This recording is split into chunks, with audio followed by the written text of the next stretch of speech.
នេះនៅប្រាសាទសម្បូរព្រៃគុកនេះអត់ស្គាល់នេះដើមកកោះនេះកុំឲ្យថាផលដើមកកោះអានេះ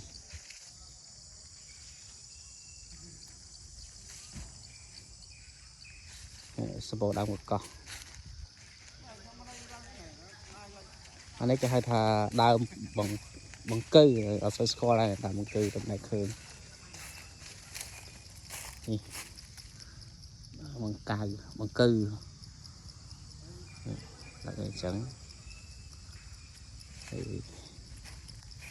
នេះអត់ស្គាល់អាទិត្យនាងផ្អែក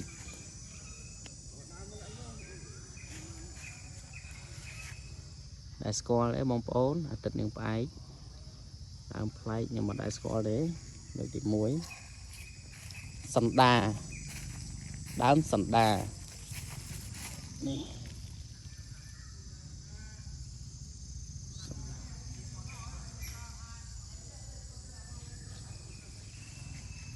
បងប្អូនដែលស្គាល់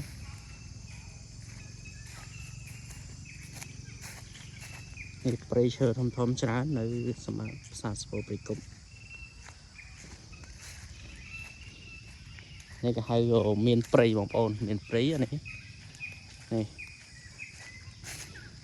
ខ្ញុំស្គាល់តាមរយៈ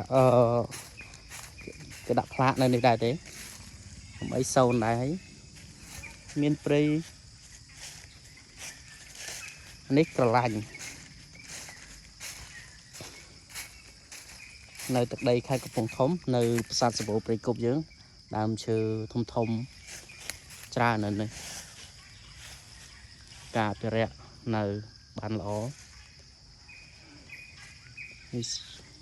បងប្អូនចង់មកលេងអីមកលេងបាន free អត់មានអស់ថ្លៃសេវាអត់មានអស់ថ្លៃសបុតអីទេនោះប្រាសាទ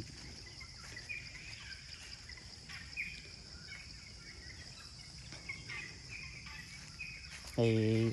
បងប្អូនចូលមកមានផលចំណេញទី1ដើមឈើយើងអត់ស្គាល់នៅនេះគេដាក់ផ្លាកស្រាប់នេះ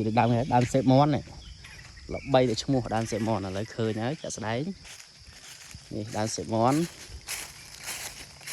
នេះដើមចឹងអូល្អណាស់ស្លូននេះអានេះគេឲ្យផ្ដៀកអូដើមផ្ដៀកគឺពីច្រើនធំចឹងនៅបានយូរដើមផ្ដៀកធំល្អនេះនៅនេះក៏មានសម្លេងសត្វយំសត្វស្រែកព្រាតដែរ